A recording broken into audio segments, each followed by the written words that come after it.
ଆଜିର କାହାଣୀ ହେଉଛି ଘୋଡ଼ା ଏବଂ ବାପା ପୁଅର।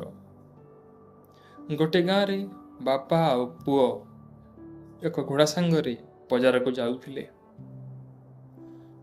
ବାପା ଭାବିଲେ, କହିଲେ, ବାବୁ ତୁ ଘୋଡ଼ା ଉପରେ ବସିଯା, କାହିଁକିନା ତୁ ଥକିଯିବୁ, ରାସ୍ତାଟି ବହୁତ ଦୂର ଅଛି। ତ ପୁଅଟା ହଁ କହି ଘୋଡ଼ା ଉପରେ ଚଢ଼ିଗଲା। ବାପ ଚାଲିବାକୁ ଲାଗିଲେ ସାଙ୍ଗରେ। କିଛି ବାଟ ଗଲା ପରେ କିଛି ଲୋକ ଦେଖିଲେ, କହିଲେ, କେମିତିକା ନିର୍ଦ୍ଦୟୀ ପୁଅଟି, ବାପାକୁ ଚଲଉଛି ଆଉ ସେ ଘୋଡ଼ା ଉପରେ ମଜାରେ ବସିଛି। ତୁ ପୁଅ କିଛି ଭାବି କହିଲା, ବାପା ଆପଣ ଘୋଡ଼ା ଉପରେ ଚଢ଼ି ଯାଆନ୍ତୁ ଏବଂ ମୁଁ ଚାଲୁଛି।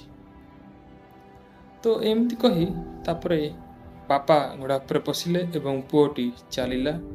କିଛି ଦୂର ଗଲା ପରେ ଲୋକ କହିଲେ, କେମିତିକା ନିର୍ଦ୍ଦୟୀ ବାପଟିଏ, ପୁଅକୁ ଚଲାଉଛି ଆଉ ସେ ମଜା ମାରି ଘୋଡ଼ା ଉପରେ ବସିଛି। ତ ବାପା କିଛି ଭାବିଲେ ଆଉ କହିଲେ, ବାବୁ ଆସ ତୁ ବି ଘୋଡ଼ା ଉପରେ ଚଢ଼ିଯା, ଦୁଇଲ ସାଙ୍ଗରେ ବସିକରି ଯିବା। ତ ଦୁଇ ଜଣ ଘୋଡ଼ା ଉପରେ ବସିଗଲେ ଏବଂ କିଛି ଦୂର ଗଲା ପରେ ଲୋକଟି କହିଲା,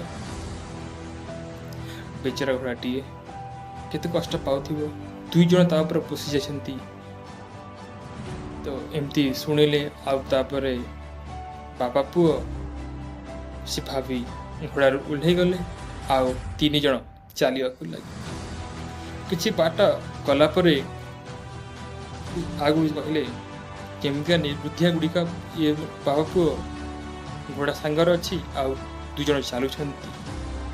ଲୋକ ତ କହିବେ ଏକା ତମେ ସେଟା ଭଲ କାମ କରୁଥିବ ଅବା ତମେ ଖରାପ କାମ କର। ତମର କାମ କାଣା? ତମର କାମ ଖାଲି କରବା କାମେ, ଲୋକର କଥା ତମେ ଧରବାର କାମ ନେଇସି। ୟୁଟ୍ୟୁବରେ ତମେ ଗୋଟେ ତମର ଭିଡ଼ିଓ ପୋଷ୍ଟ କରିବା ଚାହୁଁଛ, କର। ଲୋକ କହିବେ ଖରାପ କମେଣ୍ଟ আসবা, ତୁ ଭିଡ଼ିଓ ବନେଇ ନେଇ ଜାନବାର, ତୋ ଭଏସ୍ ଭଲ ନାଇଁ ହବାର, ଆର୍ ତୋର ଭିଡ଼ିଓ ମୋତେ ଭଲ ନାଇଁ ଲାଗବାର, ଏନ୍ତା କହିବେ। ବଟ୍ ତମର କାମ ହচ্ছে କରବା କାମ, ତମେ କର ହେଲା। ଲୋକ ତ ବହୁତ ଗୁଡ଼ା ଜିନିଷ କହିସନ୍, ଭଲ କହିବେ ଖରାପ ବି କହିବେ, କିନ୍ତୁ ତମର କାମ ହେଲା କରବା କାମ।